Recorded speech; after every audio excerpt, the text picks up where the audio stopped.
मैंने दरवाजा अंदर से बंद किया और दीवार से टेक लगाकर तेजी से सांस लेने लगी। मेरे हाथ कांप रहे थे, दिल बेतहाशा धड़क रहा था और माथे पर पसीने की बूंदें जमा हो रही थीं। बाहर के कमरे में नैना की घुटी घुटी सिसकियां अब भी सुनाई दे रही थी। मैंने आंखें बंद की, मगर वो चीखें मेरे दिमाग में और भी तेज गूंजने लगी। ये सब मेरी वजह से हुआ था, ये सब मैंने किया। लेकिन क्या सच में कसूर मेरा था, या मैं एक ऐसी मुश्किल में कैद थी जिससे निकलने का कोई रास्ता नहीं था।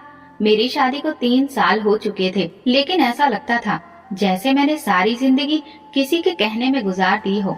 मेरा पति अमर एक ईमानदार और मोहब्बत करने वाला इंसान था, मगर उसकी सबसे बड़ी जिम्मेदारी उसकी मानसिक रूप से कमजोर बहन नैना थी। नैना एक मासूम बच्ची के जैसी थी। हालांकि उसकी उम्र 25 साल थी, वो दुनिया की चालाकियों से बेखबर एक ऐसे बच्चे की तरह थी जो कभी बड़ा नहीं होता। मगर मुश्किल ये थी कि वो सिर्फ मानसिक रूप से नहीं बल्कि शारीरिक रूप से भी मोहताज थी। उसकी एक टांग खराब थी, जिसकी वजह से वो ज्यादातर वक्त घर पर ही रहती थी। जब भी मेरी शादी हुई तो अमर ने साफ कह दिया था कि नैना उसकी सबसे बड़ी जिम्मेदारी है। शुरुआत में मैंने सब्र किया और खुद को समझाया कि नैना बेकसूर है, वो मासूम है, उसकी देखभाल करना मेरा कर्तव्य है। मगर वक्त के साथ साथ नैना की हरकतें मेरी बर्दाश्त खत्म करने लगी। वो खाने के बर्तन गिरा देती, हर वक्त दीवारों पर लकीरें खींच देती, कपड़ों को बेवजह फाड़ देती और सबसे बढ़कर हर वक्त मुझसे चिपकी रहती। अमर सुबह काम पर चले जाते और शाम को थके हारे लौटते, जबकि नैना की सारी जिम्मेदारी मुझ पर होती। आज भी ऐसा ही एक दिन था। मैंने दिन भर काम किया, घर संभाला और रात हुई तो बस कुछ पल आराम करना चाहती थी। मगर जैसे ही मैंने चाय का कप हाथ में लिया, नैना दौड़ती हुई आई और टेबल से मेरा पसंदीदा कप नीचे गिरा दिया। चीनी का कप फर्श पर गिरा और टूट कर बिखर गया। मेरा सब्र टूट चुका था। मैंने गुस्से में नैना को बाजू से पकड़ा और जोर से झिंझोड़ा। तुम हमेशा ऐसा क्यों करती हो? तुम्हें समझ में क्यों नहीं आता? नैना का चेहरा खौफ से सफेद पड़ गया था। वो सहम कर पीछे हटी। उसने कुछ कहना चाहा, मगर उसकी आंखों में आंसू तैरने लगे।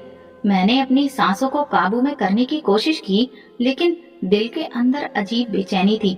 उसी रात मैंने पहली बार सोचा, अगर नैना मेरी जिंदगी से चली जाए तो क्या होगा। मैं खुद को कई बार समझा चुकी थी कि वो एक मासूम बच्ची के जैसी है, मगर मेरी बर्दाश्त अब खत्म हो रही थी। आज मैंने दोपहर के खाने के बाद किचन साफ किया और अपनी पसंदीदा चीनी की प्लेट अलमारी में सजा दी। वो प्लेट मेरी माँ की निशानी थी और मैं उसका बहुत ख्याल रखती थी। जैसे ही मैं कमरे में जाने लगी, अचानक एक जोरदार आवाज आई। मेरा दिल धक्के से रह गया। मैं पलटी तो देखा, नैना अलमारी के पास खड़ी थी और नीचे फर्श पर प्लेटों के टुकड़े बिखरे पड़े थे। वो शर्मिंदा आंखों से मुझे देख रही थी। उसकी मासूम शक्ल पर डर था, जैसे कि जानती हो कि अब क्या होने वाला है। मुझे नहीं मालूम कि मेरे अंदर ऐसा क्या तूफान उठा, मगर अगले ही पल मेरा हाथ नैना के गाल पर जा चुका था। एक जोरदार थप्पड़।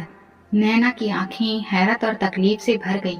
वो कुछ पल के लिए पत्थर बन गई, फिर जमीन पर बैठकर जोर जोर से रोने लगी। भाभी, मैंने जानबूझकर नहीं किया, वो सिसक रही थी। लेकिन मेरे अंदर का गुस्सा ठंडा ही नहीं हो रहा था कि अचानक दरवाजे की घंटी बजी। अमर घर आ चुका था। मेरे हाथ कांपने लगे। मैं जल्दी से नैना के आंसू पोंछे और उसे कमरे में भेज दिया।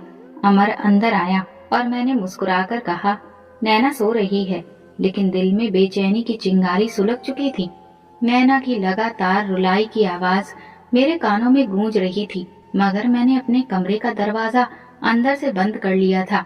मैं चुपचाप आंखें बंद कर ली, लेकिन नींद आना तो दूर, मेरे दिमाग में एक अजीब सी हलचल मची हुई थी। ये सिलसिला आखिर कब तक चलेगा? मैंने खुद से सवाल किया और फिर मन में खतरनाक ख्याल पैदा होने लगे। अगर नैना मेरी जिंदगी से निकल जाए तो कैसा होगा? पहले तो मैंने खुद को इस ख्याल से दूर किया। मैं ऐसा सोच भी कैसे सकती हूँ? मगर जितना मैं इस ख्याल से बचने की कोशिश कर रही थी, उतना ही वो मेरे दिमाग में जड़ पकड़ने लगा। मैंने गहराई से सोचना शुरू किया, अगर मैं उसे किसी अनाथालय में छोड़ दूं? नहीं, अमर कभी भी ये बर्दाश्त नहीं करेगा। अगर मैं किसी तरह उसे किसी हादसे का शिकार कर दूं? नहीं, ये बहुत खतरनाक है। जहर, ये ख्याल पहली बार मेरे मन में आया तो मेरा शरीर कांप उठा। फिर मैंने गहरी सांस ली और सोचा, ये सबसे आसान तरीका है। कोई सबूत नहीं, कोई शक नहीं, और सबसे बढ़कर नैना को तकलीफ नहीं होगी। मगर मैं ये सब क्यों सोच रही थी? मैं इतनी पत्थर दिल कैसे हो सकती थी? मैंने खुद को रोकने की कोशिश की, मगर दिमाग में वही ख्याल घूम रहे थे। अगले दिन नैना ने खाने के दौरान अचानक फरमाइश की, भाभी, मुझे वो वाली खीर चाहिए जो आपने पिछली बार बनाई थी। मैं चौंक कर उसे देखने लगी।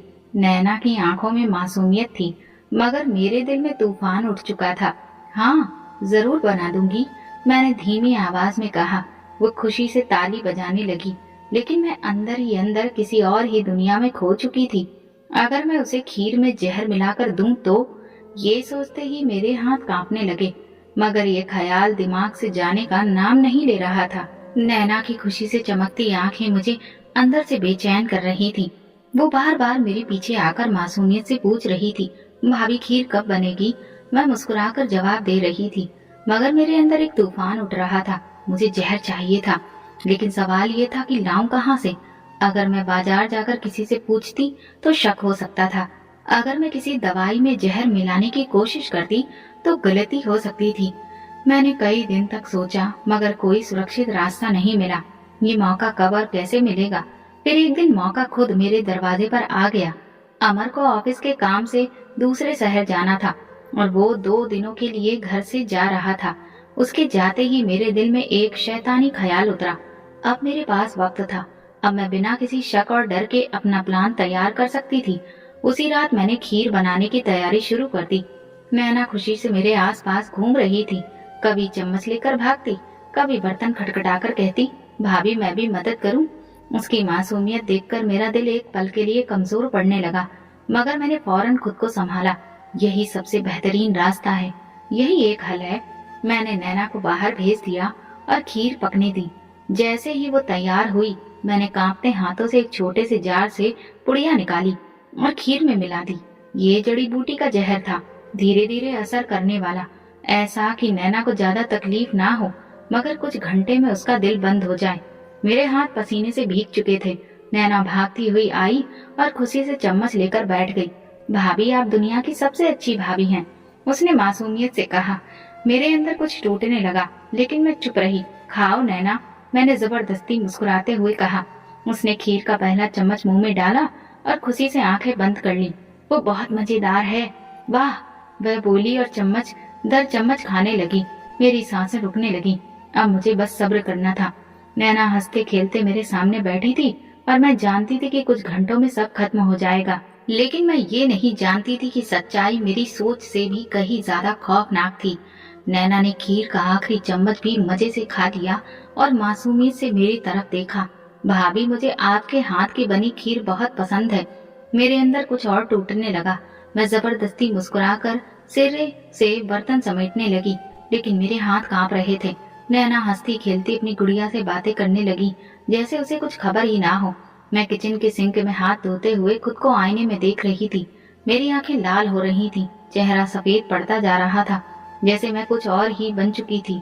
भाभी, उसकी कांपती हुई आवाज सुनकर मैं चौंक गई। दिल इतनी जोर से धड़कने लगा कि लगा मेरी पसलियां टूट जाएंगी। नैना फर्श पर गिर चुकी थी। वो अपने पेट को जोर से पकड़कर रो रही थी। उसका चेहरा पसीने से भीग चुका था और उसकी आंखों में खौफ था। भाभी, मुझे बहुत दर्द हो रहा है। उसकी आवाज किसी मासूम बच्चे की तरह कांप रही थी। मैंने कदम पीछे खींचा, मेरे पैर लड़खड़ाने लगे। अब हो रहा है, सब कुछ हो रहा है जैसा मैंने चाहा था। नैना ने फर्श पर तड़पना शुरू कर दिया। वो हिचकियों से भरने लगी। वो जोर जोर से भगवान का नाम लेने लगी। भगवान, मुझे बचा लो। मेरी आंखें फैल गईं, मेरे शरीर में खून जम गया। ये मैंने क्या कर दिया? नैना की चीखें अब मेरी आत्मा की परीक्षा लेने लगी थी। मैंने दरवाजे की तरफ देखा। क्या मैं बाहर जाकर किसी को बुला लूं? नहीं, अगर मैंने ऐसा किया तो सच सबके सामने आ जाएगा। मुझे कुछ करना होगा, मुझे सब कुछ खत्म करना होगा। मैं लड़खड़ाते कदमों से चलती हुई कमरे की कुंडी लगा दी। किसी को कुछ पता नहीं चलेगा, बस थोड़ा और सब्र। बाहर नैना की आवाजें कमजोर होने लगी। मैंने आंखें बंद कर ली और दीवार से टिककर जमीन पर बैठ गई। मेरी सांसें फूल रही थीं। कुछ मिनटों के बाद सब कुछ खामोश हो गया। मैंने खुद से कहा, ये खत्म हो गया है, नैना मर चुकी है। मैंने धीरे धीरे दरवाजे के पास जाकर कान लगाए। कमरे में बिल्कुल सन्नाटा था, एक भी सांस की आवाज नहीं आ रही थी। मैंने अपनी कांपती हुई उंगलियां दरवाजे की कुंडी पर रखी। अब बस एक नजर देखना है, फिर सब कुछ खत्म। लेकिन मुझे नहीं पता था कि दरवाजा खोलते ही मेरी जिंदगी का सबसे भयानक लम्हा मेरा इंतजार कर रहा था। जैसे ही मेरी नजर कमरे के अंदर गई, मेरे मुंह से एक चीख निकल गई। नैना वहीं जमीन पर पड़ी थी। उसके हाथ ढीले हो चुके थे, आंखें बंद थीं, चेहरा जड़ था।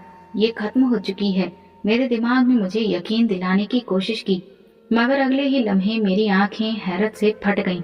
नैना की छाती हल्के हल्के ऊपर नीचे हो रही थी। वो जिंदा थी। मेरे पैरों से जैसे जान निकल गई। मैं दरवाजे के किनारे को मजबूती से पकड़कर खुद को संभालने की कोशिश करने लगी। ये कैसे मुमकिन था? मैंने तो जहर मिला दिया था, फिर ये अब तक जिंदा क्यों थी? मेरा दिल जोर जोर से धड़कने लगा। मैं चुपचाप ध्यान से देखने लगी। नैना की सांसें बहुत धीमी थीं, जैसे किसी भी पल खत्म हो सकती थी, मगर वो अब तक मौत के दरवाजे तक नहीं पहुंची थी। मेरे अंदर डर की एक लहर दौड़ गई। अगर वो बच गई, अगर होश में आ गई, अगर उसने सबको बता दिया कि मैंने उसे खीर में जहर दिया था। नहीं, ऐसा नहीं हो सकता। मैंने अपने आप से कहा, मुझे कुछ करना होगा, जल्दी ही। अब मेरे मन में हजारों ख्याल आ रहे थे। मैं उसे अस्पताल ले जाऊं? नहीं, डॉक्टर जहर की निशानदेही कर सकते हैं। मैं अमर को फोन करके बताऊं? नहीं, वो कभी भी मेरे यकीन ही नहीं करेगा। अब तो कोई रास्ता निकालना ही होगा। मैं जल्दी से कमरे में इधर उधर देखने लगी। मैंने सोचा कि नैना को कहीं ले जाकर छोड़ दूं, किसी ऐसी जगह जहां पर कोई उसे ढूंढ ना सके। शायद किसी सुनसान गली में, शायद किसी वीराने इलाके में। मैं कांपते हाथों से नैना के बेजान शरीर को हिलाने लगी।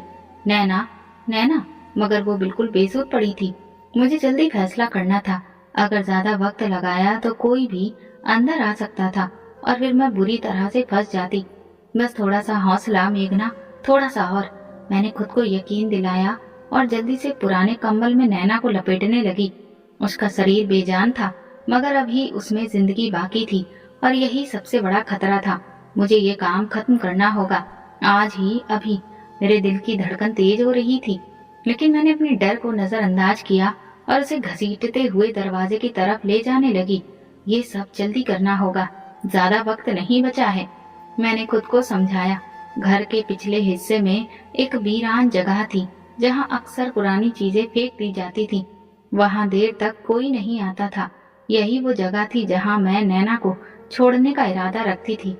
ऐसी हालत में कोई उसे पहचान न सके, और अगर किस्मत ने साथ दिया तो शायद कोई आवारा जानवर या हालात उसे पूरी तरह से खत्म कर दें। मेरे पैरों तले जमीन खिसक रही थी, लेकिन मैंने अपनी हिम्मत जुटा ली और दरवाजा धीरे से खोला। रात के अंधेरे ने मेरा साथ दिया। हर तरफ सन्नाटा था, बस दूर कहीं कुत्तों के भौंकने की आवाज आ रही थी। मैं जल्दी से उसे बाहर निकाल लाई। कंबल के घसीटने की आवाज मुझे किसी शमशान के सन्नाटे के जैसी लग रही थी। बस थोड़ा और, बस कुछ लम्हे और, सब खत्म हो जाएगा। मेरे हाथ पसीने से भीग रहे थे और पैरों में कपकपी थी, लेकिन मैं आगे बढ़ती रही। जैसे ही मैं उसे वीरान जगह के पास पहुंची, मैंने जल्दी से नैना के कंबल को खोलकर उसे जमीन पर रखने की कोशिश करने लगी। लेकिन जैसे ही मैं पीछे हटने लगी, अचानक किसी की मौजूदगी का एहसास हुआ। ये तुम क्या कर रही हो? मेरी रीढ़ की हड्डी में सिहरन दौड़ गई। मैंने तुरंत पीछे मुड़कर देखा। सामने एक उम्र दराज आदमी खड़ा था। उसकी आंखें अजीब सी बुझी बुझी लग रही थी और उसके माथे पर परेशानी थी। चांद की धीमी रोशनी में उसका चेहरा ठीक से नहीं दिख रहा था, लेकिन उसकी आवाज में शक्ति थी। मेरा दिल घबरा गया। मैं तुरंत कंबल पर हाथ रखकर उसे दोबारा लपेटने लगी ताकि नैना नजर न आए। ये मेरा पर्सनल मामला है, मैंने लड़खड़ाती आवाज में कहा, मगर वो शख्स अपनी जगह से हिला नहीं। उसकी नजर मुझ पर जमी हुई थी, जैसे वो सब कुछ समझ चुका हो। ये क्या है? तुमने जमीन पर क्या फेंका है? वो धीरे धीरे मेरी ओर आने लगा। मेरे दिमाग में खतरे की घंटियां बजने लगी। अगर उसने कंबल हटा दिया तो सब कुछ खत्म हो जाएगा। मैंने फौरन पीछे हटने की कोशिश की, लेकिन मेरा शरीर बेजान हो चुका था। ये सिर्फ पुराने कपड़े हैं, मैं उन्हें देखने आई थी, मैंने हकलाते हुए कहा, मगर उस इंसान की नजर अभी भी मुझ पर टिकी थी। उसने शक की निगाह से कंबल की तरफ देखा, फिर मेरी कांपती हालत को ध्यान से देखा। मुझे लगता है यहाँ कुछ और चल रहा है। मैंने महसूस किया कि मेरे शरीर से खून खिंच गया हो। ये कौन है? क्या ये सब जान चुका है? ये सब कुछ मेरे खिलाफ हो रहा था और अब मेरा खेल और ज्यादा खतरनाक हो चुका था। ये क्या है और तुम यहाँ पर क्या कर रही हो? उसकी आवाज सख्त थी। ये कुछ नहीं है, मैंने जल्दी से जवाब दिया, मगर मेरी आवाज कांप रही थी।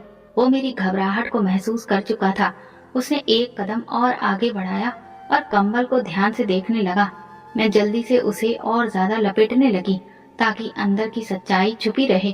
कपड़े हैं, पुराने कपड़े, बोल तो रही हूँ, मैंने बहाना किया, मगर वो टस से मस नहीं हुआ। उसकी आंखों में एक चमक थी, जैसे वो मेरे झूठ को समझ गया हो। इतनी रात गए कपड़े फेंकने आई हो? उसने सवाल किया। मैंने कुछ कहने की कोशिश की, लेकिन शब्द मेरे गले में ही अटक गए। मेरा दिल कह रहा था कि कुछ गड़बड़ है। वो बड़बड़ाया और झुककर कंबल की तरफ हाथ बढ़ाया। मेरा दिल उछलकर गले में आ अटका। नहीं, मैंने जल्दी से उसका हाथ पकड़ने की कोशिश की, मगर बहुत देर हो चुकी थी।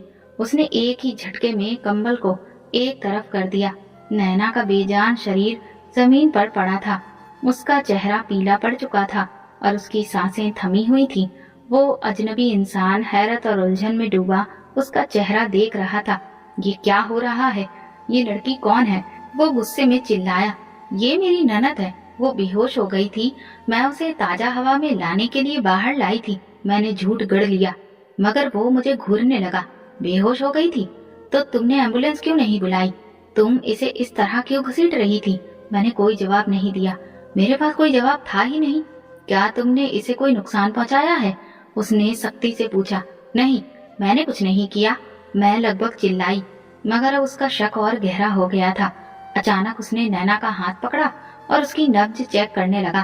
कुछ देर के बाद उसका चेहरा और ज्यादा गंभीर हो गया। ये जिंदा है, लेकिन इसकी हालत ठीक नहीं लग रही, वो बोला।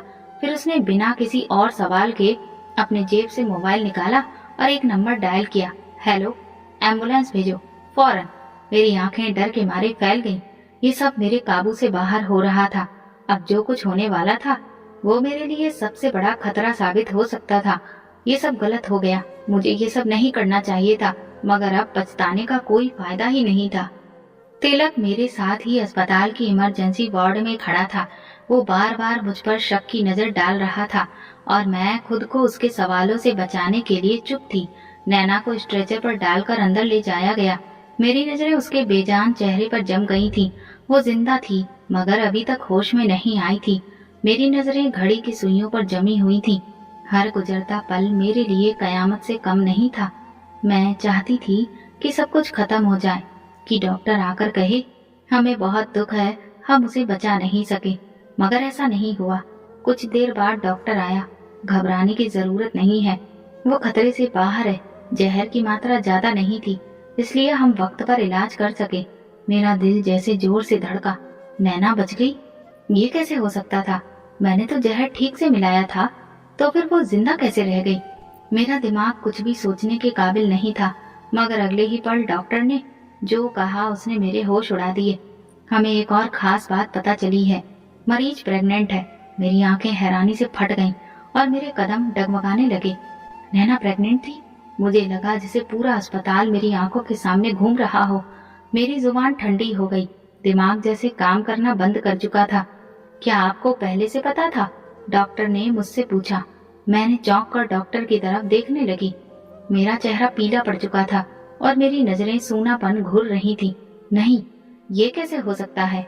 मेरी आवाज कपकपा रही थी। नैना तो एक मासूम बच्चे की तरह थी, ना समझ थी। वो मोहब्बत और रिश्तों को भी नहीं समझती थी, तो फिर वो प्रेग्नेंट कैसे हो सकती थी? मेरी सांसें तेज चलने लगी। ये राज सिर्फ नैना का नहीं था, ये राज मेरे पति अमर का भी हो सकता था, या फिर किसी और का। मेरे दिमाग में अंधेरे की एक लहर दौड़ गई। ये मामला सिर्फ नैना की मासूमियत का नहीं था, ये घर के किसी ऐसे राज का पर्दाफाश करने वाला था जिसके बारे में मैंने कभी सोचा भी नहीं था। डॉक्टर के शब्द अभी तक मेरे कानों में गूंज रहे थे। मरीज प्रेग्नेंट है, ये कैसे मुमकिन था? नैना तो खुद मासूम थी, वो खुद को संभाल भी नहीं सकती थी। वो कैसे गर्भवती हो सकती थी? ये अमर तो नहीं हो सकता था। ये ख्याल जैसे ही मेरे जहन में आया, मेरे पूरे शरीर में झुरझुरी दौड़ गई। अमर ऐसा नहीं कर सकता, वो अपनी बहन से बहुत प्यार करता है, तो फिर ये सब कैसे हुआ? मेरा दिमाग अतीत की परतें खोलने लगा। कुछ महीने पहले की बात है। अमर अक्सर नैना की देखभाल को लेकर परेशान रहता था, क्योंकि मैं उस पर ज्यादा ध्यान नहीं देती थी। एक दिन वो खुशी खुशी घर आया और मुझे बताया कि उसने नैना के लिए एक नया नर्स रखा है। रवि नाम है उसका, बहुत ईमानदार है और अच्छे दिल वाला लगता है। नैना का बहुत अच्छा ख्याल रखेगा। मैंने ज्यादा ध्यान नहीं दिया था, क्योंकि मैं हमेशा नैना को नजरअंदाज करती रहती थी। शुरू में रवि वाकई अच्छा नर्स साबित हुआ था। वो उसकी हर जरूरत का ख्याल रखता, उसे वक्त पर खिलाता, उसके साथ हल्का फुल्का खेलता भी था। नैना उसके साथ काफी खुश दिखाई देती थी। अमर भी अब निश्चिंत था कि अब नैना को देखने वाला कोई है, मगर फिर अचानक वो गायब हो गया। ये ख्याल बिजली की तरह मेरे दिमाग में कौंधा। हाँ, मैंने एक दिन देखा था कि नैना बहुत खामोश बैठी थी, जैसे कुछ हुआ हो। जब मैंने अमर से रवि के बारे में पूछा, तो उसने बस इतना कहा, पता नहीं कहाँ चला गया, फोन भी बंद है और एजेंसी वालों को भी उसके बारे में कुछ नहीं पता। तो क्या ये सब उसी रवि की हरकत थी? मेरा दिल जोर जोर से धड़कने लगा। अगर वाकई ऐसा था तो इसका मतलब था कि नैना का इस्तेमाल किया गया था। वो नैना जो खुद को संभाल भी नहीं सकती थी, वो किसी का शिकार बन गई थी। मैंने उसकी हालत पर कभी गौर भी नहीं किया। पछतावे और खौफ ने मेरे शरीर को जकड़ लिया था। मैंने उसे हमेशा अपने लिए बोझ समझा, मगर मैंने कभी ये नहीं देखा कि वो खुद कितनी कमजोर थी। मगर अब जो हो चुका था, उसे बदला नहीं जा सकता था। मुझे अमर को बताना होगा। ये सच्चाई मेरी सोच से कहीं ज्यादा खौफनाक थी। मैंने खुद को संभालने की कोशिश की, मगर अंदर ही अंदर एक खौफ मेरी वजूद को जकड़ता जा रहा था। अगर पुलिस मामले में आई तो कहीं जहर देने का राज भी ना खुल जाए। अमर के कदमों की आवाज करीब आ रही थी। मैंने सर उठाया और देखा कि वो तेजी से मेरी तरफ बढ़ रहा था। उसके चेहरे पर परेशानी, आंखों में बेचैनी और माथे पर गहरी सिलवटें थी। वो मेरे करीब पहुंचा और बड़े ही सताए लहजे में पूछा, नैना कहाँ है? वो कैसी है? मैंने बहुत मुश्किल से खुद को संभाला और धीरे से कहा, वो ठीक है। डॉक्टर कह रहे हैं कि जहर की खुराक ज्यादा नहीं थी, इसलिए वक्त पर इलाज हो गया। अमर ने हैरानी से मेरी तरफ देखा। जहर? नैना को जहर दिया गया था? नहीं, शायद कुछ खराब खा बैठी थी। मैंने जल्दी से सफाई दी, मगर मेरी आवाज में घबराहट थी। अमर ने गहरी सांस ली, जैसे कुछ सोच रहा हो, फिर बोला, मुझे उससे मिलना है। मैंने बस हामी में सिर हिलाया। हम दोनों वार्ड की तरफ बढ़ने लगे। नैना अभी बेहोश थी, उसके चेहरे पर परेशानी छाई थी। अमर ने उसकी तरफ एक नजर देखा, धीरे से उसके सिर पर हाथ रखा। उसकी आंखों में बहुत दुख था। कुछ लम्हों बाद डॉक्टर आया। उसने अमर को देखा और गंभीरता से कहा, मिस्टर अमर, हमें आपसे जरूरी बात करनी है। अमर ने चौंक कर डॉक्टर की तरफ देखा। क्या नैना की हालत अभी भी खतरे में है? डॉक्टर ने गहरी सांस ली। नैना बेहतर हो रही है, मगर हमें कुछ और पता चला है। आपको इसके लिए तैयार रहना होगा। अमर उलझन में पड़ गया। क्या मतलब? क्या बात है? डॉक्टर ने एक पल के लिए मुझे देखा और फिर अमर को सीधा देखते हुए कहा, नैना प्रेग्नेंट है। ये सुनकर अमर का रंग उड़ गया। उसने एक पल के लिए कुछ नहीं कहा, जैसे उसकी सांसें रुक गई हो। फिर उसने धीरे से सिर झटका, जैसे यकीन नहीं आ रहा हो कि ये क्या कहा जा रहा है। आप ये कैसे कह सकते हैं? डॉक्टर ने अफसोस के साथ सर झुकाया। हमने टेस्ट किया है, रिपोर्ट्स बिल्कुल सही हैं। नैना पेट से है। उसकी मानसिक हालत को देखते हुए ये मामला बहुत संजीदा है। अमर एक पल के लिए बिल्कुल चुप हो गया, फिर उसके चेहरे की हालत गुस्से में बदलने लगी। उसने कसकर मुट्ठियां भींच ली। ये किसने किया? वो गुस्से से दहाड़ा। मैंने महसूस किया कि मेरी सांसें रुकने लगी थी। अगर अमर को पता चल गया कि नैना के साथ ये जुल्म किसने किया है, तो वो किसी भी हद तक जा सकता है। ये केस पुलिस में जाएगा। अमर ने एकदम से फैसला किया। नैना के साथ जो कुछ हुआ, मैं उसे यूं ही जाने नहीं दूंगा। मेरा दिल जैसे गले में आ गया। पुलिस नहीं, अगर जांच हुई तो, अगर किसी को जहर के बारे में पता चल गया तो। मेरी आंखों के सामने अंधेरा छाने लगा। मैं गुनाह छुपाने की कोशिश कर रही थी, मगर अब हालात मेरे काबू से बाहर हो रहे थे। ये जो भी किया गया है, मैं मुजरिम को छोड़ूंगा नहीं। अमर की आवाज में एक प्रतिज्ञा थी। हाँ, पुलिस को तुरंत जानकारी देनी चाहिए। नैना की हालत खुद से नहीं हुई, उसे किसी ने नुकसान पहुंचाया है। अमर ने सख्ती से कहा और फोन निकालकर नंबर मिला दिया। मेरा दिल तेजी से धड़कने लगा। कुछ ही घंटे में पुलिस अस्पताल पहुंच चुकी थी। एक इंस्पेक्टर और 2 कांस्टेबल अंदर दाखिल हुए और अमर ने फौरन उन्हें सारी बात बतानी शुरू कर दी। मैं चुपचाप खड़ी थी, मगर मेरे अंदर खौफ का साया बढ़ता जा रहा था। नैना की हालत इस वक्त नाजुक है, वो बेहोश है, मगर हमें पता चला है कि वो पेट से है। अमर ने दांत पीसते हुए कहा। वो एक मासूम बच्चे की तरह है, उसे कुछ पता नहीं चलता, फिर ये सब कैसे हो सकता है? इंस्पेक्टर ने गंभीरता से सारी बात सुनी और पूछा, क्या आपको किसी पर शक है? अमर कुछ लम्हे खामोश रहा, फिर उसने गहरी सांस ली। कुछ महीने पहले एक नर्स था, वो ना जाने कहाँ गायब हो गया था। शायद वो। इंस्पेक्टर ने नोटबुक निकालकर कुछ लिखा और कहा, हमें रवि के बारे में सारी जानकारी चाहिए होगी और हम नैना की मेडिकल रिपोर्ट का भी जायजा लेंगे। मेरा दिल जोर से धड़क उठा। अगर डॉक्टर ने जहर के बारे में भी कुछ बताया तो? नैना अभी बेहोश थी, मगर उसकी हालत बिगड़ रही थी। डॉक्टर बार बार चेक कर रहे थे, मगर उनके चेहरे पर परेशानी साफ थी। कुछ देर बाद एक सीनियर डॉक्टर अमर के पास आकर गहरी सांस लेते हुए बोला, मिस्टर अमर, हमें आपसे जरूरी बात करनी है। हमने फौरन सवालिया नजरों से देखा। क्या हुआ? नैना की हालत कैसी है? डॉक्टर ने गंभीरता से कहा, उसका बच्चा बहुत मुश्किल में पहुंच चुका है। उसकी जानी और जिस्मानी हालत ऐसी नहीं है कि वो बच्चे को और संभाल सके। अमर के चेहरे पर उलझन के आसार हो गए। क्या मतलब? डॉक्टर ने धीमी आवाज में कहा, ये बच्चा उसकी जान के लिए खतरा बन सकता है। हमें जल्द से जल्द इस बच्चे को खत्म करना होगा, वरना नैना की जिंदगी खतरे में पड़ सकती है। अमर के चेहरे का रंग उड़ गया। मैंने महसूस किया कि मेरे दिल की धड़कन तेज हो रही थी। ये सब बहुत तेजी से बदल रहा था। हमने गहरी सांस ली और झुककर कहा, अगर नैना की जिंदगी खतरे में है तो हमें ये कदम उठाना होगा। मुझे नैना की जान ज्यादा प्यारी है। डॉक्टर ने सहमति में सिर हिलाया और कार्रवाई की तैयारी करने चला गया। मैंने अंदर ही अंदर एक ठंडी सांस ली। ये राज हमेशा के लिए दफन हो जाएगा।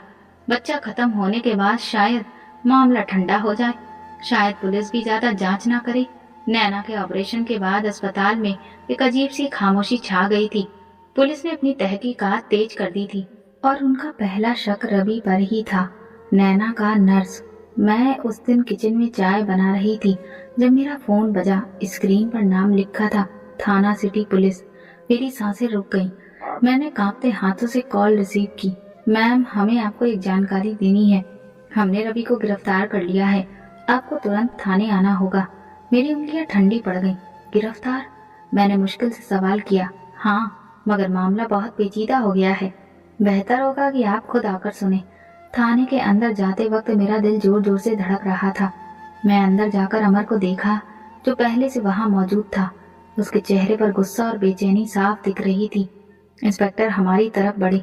हमने बड़ी मुश्किल से रवि को ढूंढा, मगर आपको जो कुछ सुनने वाले हैं उसके लिए तैयार रहिए।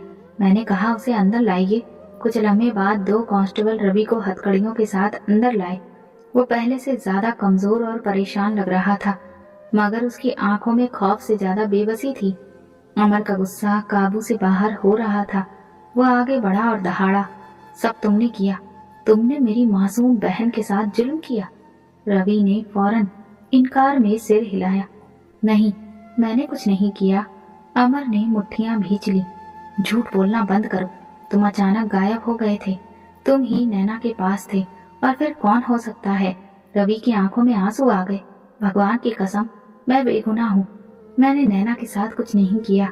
मैंने गहरी सांस ली और पहली बार अपनी डरी हुई आवाज में पूछा, तो फिर नैना का बच्चा? रवि ने मेरी तरफ देखा और जो शब्द उसने अगले पल कहे, उन्होंने मेरे शरीर में झंझनाहट दौड़ा दी। नैना का बच्चा मेरा नहीं था, वो किसी और का था। पूरा कमरा सन्नाटे में आ गया। अमर का चेहरा सख्त पड़ गया। मेरी आंखें हैरत से जम गईं। इंस्पेक्टर ने रवि को शक भरी नजर से देखा। अमर ने आगे बढ़कर उसका गिरेबान पकड़ लिया। अगर तुम नहीं तो फिर कौन है वो दरिंदा? रवि की सांसें उखड़ रही थी। मुझे नहीं पता, मगर मैं जानता हूँ कि नैना को अक्सर कोई और मिलने आता था। मेरी आंखों में अंधेरा छाने लगा। ये कैसे? जितना मैंने सोचा था उससे कहीं ज्यादा उलझा हुआ था ये मामला, और अब एक नया राज मेरे सामने खुलने वाला था। ये कैसे मुमकिन है? अगर रवि नहीं था तो फिर और कौन? ये सवाल मेरे मन में घूमने लगा, मगर उसका जवाब अब मेरे पास नहीं था।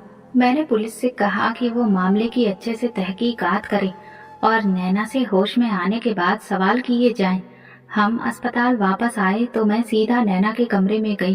वो अभी भी कमजोर थी, उसकी आंखें बंद थीं और चेहरे पर परेशानी दिख रही थी। मैंने उसकी तरफ देखा और दिल में एक बेचैनी महसूस की। नैना, आखिर तुम्हारे साथ ये सब किसने किया? मैंने अपनी आंखें बंद की और अतीत की एक घटना को याद करने लगी। फिर अचानक एक धुंधली सी याद मेरे जहन में बिजली की तरह कौंधी। ये 2 महीने पहले की बात थी, जब मेरा भाई पारस हमारे घर कुछ वक्त गुजारने के लिए आया था। वो हमेशा से मुझे बहुत प्यार करता था और जब भी मौका मिलता था मेरे साथ रहने आता था। इस बार उसने कहा था कि वो 2 महीने के लिए हमारे साथ रहेगा, क्योंकि वो किसी व्यक्तिगत परेशानी में उलझा था और माहौल बदलना चाहता था। मैंने अमर को बहुत मुश्किल से समझाया था कि मेरा भाई कुछ दिनों के लिए ही हमारे साथ रहने आ रहा है, उसे रहने दे, और आखिरकार वो मान गया। पारस ज्यादातर वक्त घर पर ही रहता था, क्योंकि वो किसी काम से बाहर नहीं जाता था। मैंने उस पर ज्यादा ध्यान नहीं दिया, मगर एक चीज जो मुझे अब याद आ रही थी वो ये थी कि नैना पारस के साथ काफी वक्त गुजारने लगी थी। मुझे अच्छी तरह से याद है कि वो अक्सर नैना के साथ बैठा नजर आता था, उससे बातें करता था और वो भी उसके साथ खूब घुल मिल चुकी थी। क्या ये सब इत्तेफाक था या कुछ और? मेरा शरीर एक पल के लिए सुन्न हो गया। अगर नैना के साथ जो हुआ उसके पीछे पारस था, ये सोच मेरे अंदर खौफ की एक लहर दौड़ा गई। मेरा दिल एकदम से जैसे सुन्न सा हो गया था, मगर हकीकत का एक नया दरवाजा खुल चुका था। पारस कहाँ है? मैंने खुद से सवाल करने लगी। मुझे याद आया कि वो 2 महीने हमारे साथ रहकर अचानक चला गया था, मगर क्या उसका जाना सच में इत्तेफाक था या फिर वो कुछ छुपा रहा था? अगर वही असली मुजरिम है तो फिर मैं क्या करूंगी? ये सोचकर मेरे दिमाग में ज्वालामुखी फटने लगा। मैं यादों की भूल भुलैया में खो गई। 2 महीने पहले जब पारस हमारे घर आया तब नैना की जिंदगी में एक अजीब सा बदलाव आया था। पहले वो मासूमियत से बस अपनी गुड़िया से बातें करती थी, मगर जब से पारस आया तो वो अक्सर उसके कमरे में चली जाती थी। मैंने उस वक्त इस चीज को ज्यादा अहमियत नहीं दी थी, क्योंकि नैना हर किसी से प्यार से पेश आती थी, मगर अब जब मैं उन दोनों को याद कर रही हूँ तो कुछ अजीब सा लगने लगा है। मुझे अच्छी तरह याद है कि एक रात मैं देर तक जाग रही थी और मैंने देखा था कि नैना चुपके से पारस के कमरे से निकल रही थी। मैंने उसे रोका था और पूछा था, नैना तुम इस वक्त यहाँ क्या कर रही हो? उसने मुस्कुराकर कहा था, भाई ने मुझे चॉकलेट दी थी। मैंने उस वक्त हंसकर बात को टाल दिया, मगर आज वो वाक्य मेरे दिमाग में हथौड़े की तरह बज रहा था। क्या सच में ये सिर्फ चॉकलेट थी या कुछ और? मेरा दिल कांपने लगा था। अमर मेरे पास आया और बोला, मेघा, मैं पुलिस से कह रहा हूँ कि वो रवि को और ज्यादा दबाव में ले। मुझे यकीन है कि वो झूठ बोल रहा है।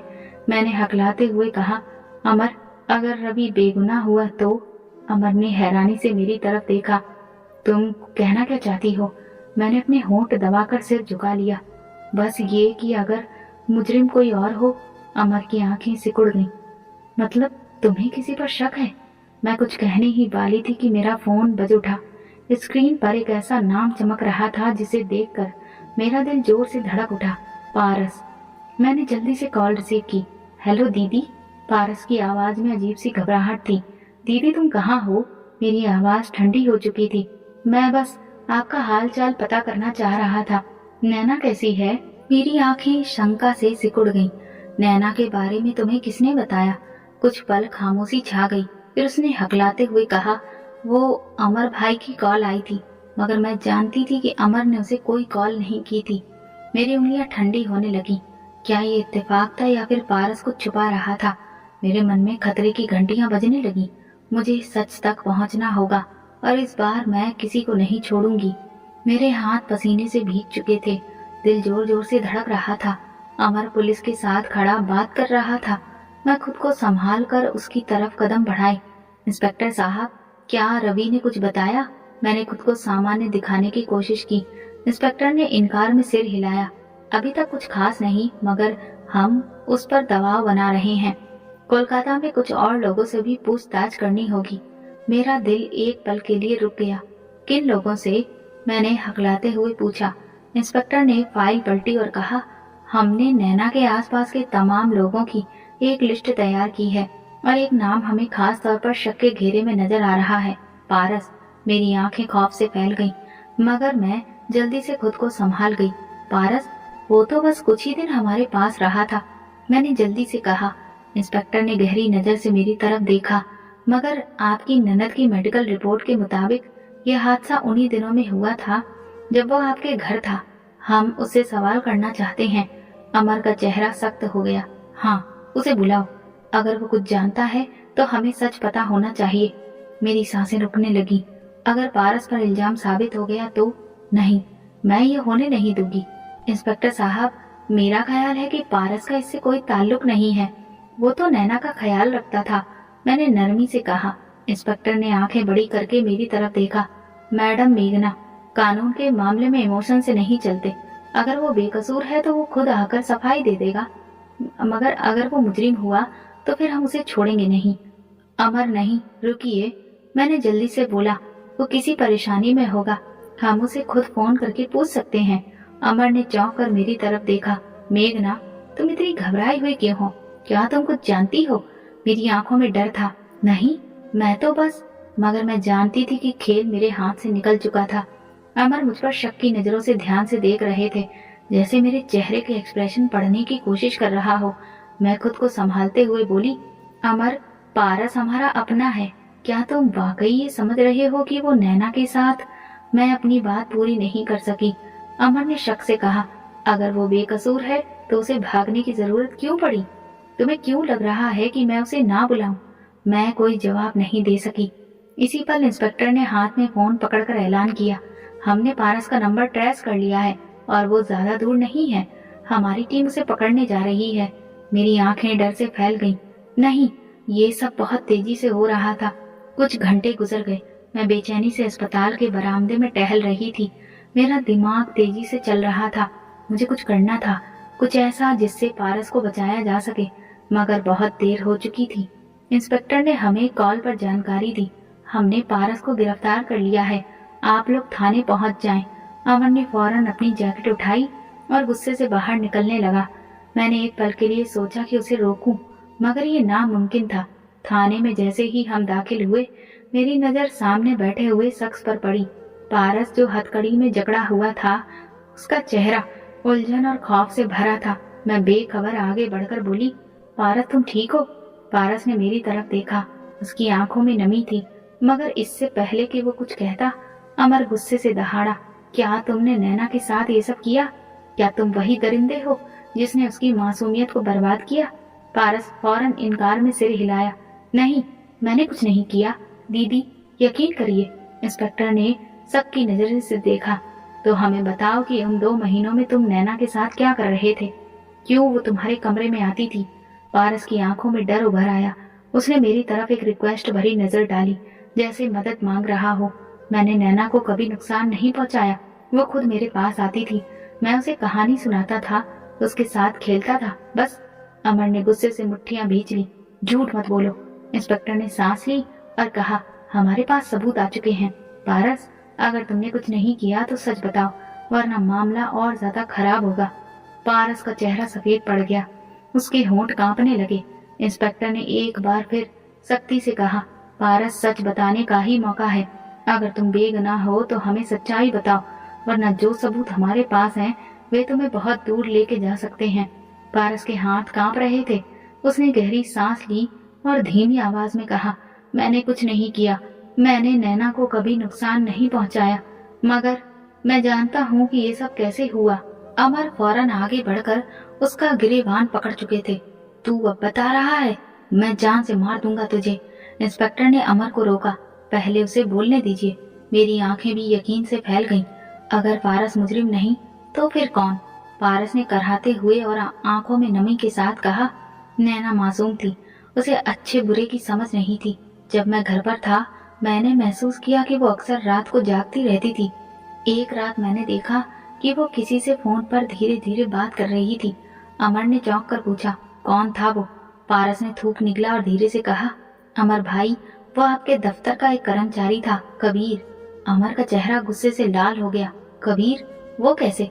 नजरें झुकाकर पारस बोला, कबीर नैना से छिप छिप कर बातें करता था, उसे मीठी बातों में फंसा रहा था। नैना समझ नहीं पाई कि वो क्या कर रहा है। वो तो समझती थी कि कबीर उससे प्यार करता है, मगर सच्चाई ये थी कि वो उसे धोखा दे रहा था। मेरे दिल की धड़कनें रुकने लगी। ये सब तो मैंने सोचा भी नहीं था। इंस्पेक्टर ने फौरन ललकार कर हुक्म दिया, कबीर को तुरंत हिरासत में लिया जाए। अमर का गुस्सा अपनी हद पर पहुंच चुका था।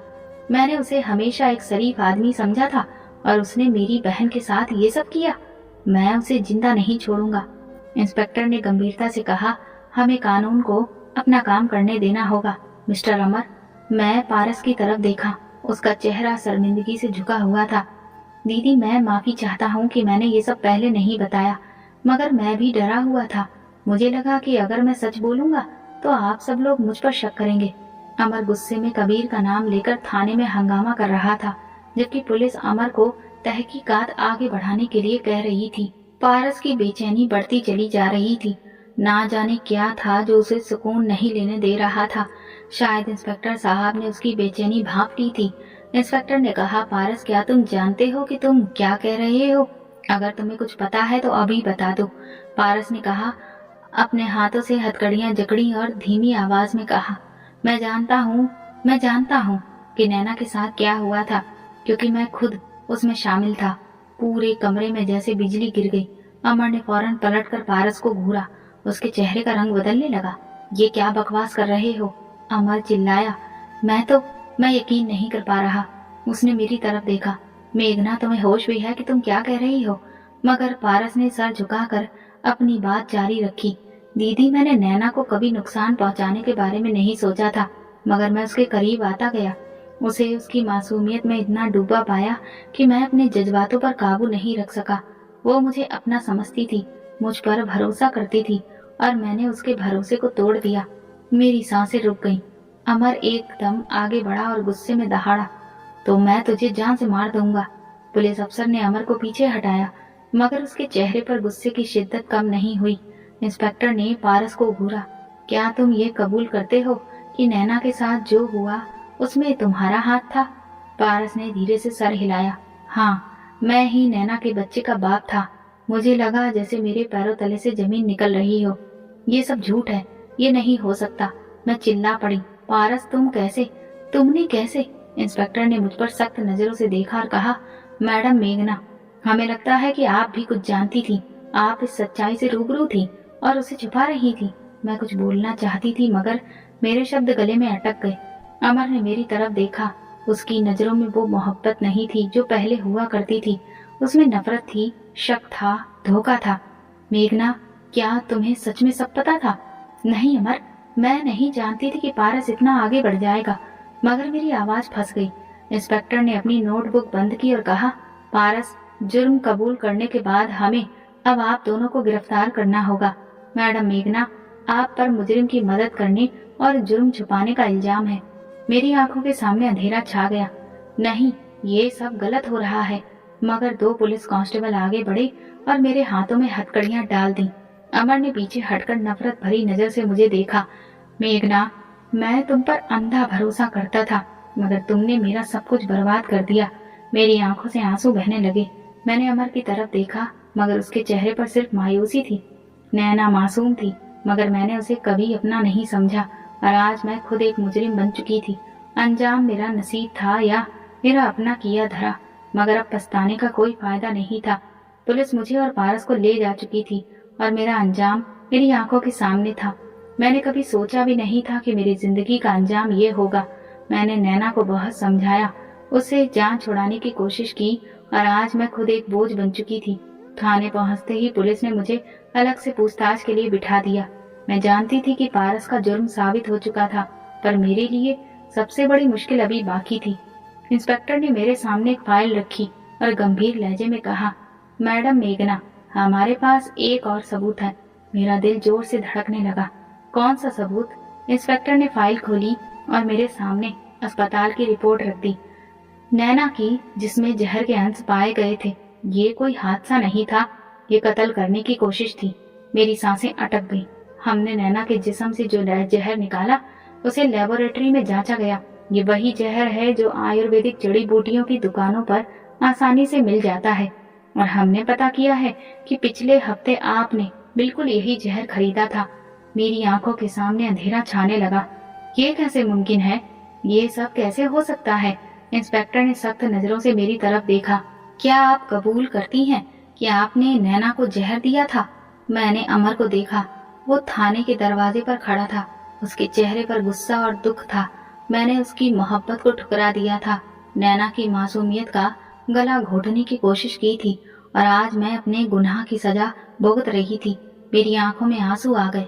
हाँ, मैंने धीमी आवाज में कहा, मैंने नैना को जहर दिया था। मैंने उसे हमेशा एक बोझ समझा, उसे अपनी जिंदगी से निकालने की कोशिश की, मगर मैं हार गई। इंस्पेक्टर ने गहरी सांस ली और कहा, आपने एक मासूम की जान लेने की कोशिश की। अब आपको इस जुर्म की पूरी सजा भुगतनी होगी। अमर ने आगे बढ़कर एक आखिरी नजर मुझ पर डाली, मगर उसकी नजर मुझसे हट गई, जैसे मैं उसके लिए अब मर चुकी थी। नैना मासूम थी, मगर मैंने उसे कभी अपना नहीं समझा। मैंने अपने हाथों ही अपना अंजाम लिखा था। पुलिस मुझे और पारस को अदालत में पेश करने के लिए ले जाने लगी, और मैं एक आखिरी बार उस दुनिया को देख रही थी जिसे मैंने बर्बाद कर दिया था। नैना बच गई थी, मगर मैं मर चुकी थी, ज़मीर में, अपने वजूद में और अमर की नजरों में। दोस्तों, अगर आपको हमारी कहानी पसंद आई हो तो कमेंट करके जरूर बताइए। वीडियो को लाइक करिए और ज्यादा से ज्यादा शेयर करिए। अगर आप चैनल पर नए हैं तो सब्सक्राइब जरूर करें और नोटिफिकेशन बेल को दबाएं ताकि अगली अपडेट सबसे पहले आपको मिले। धन्यवाद।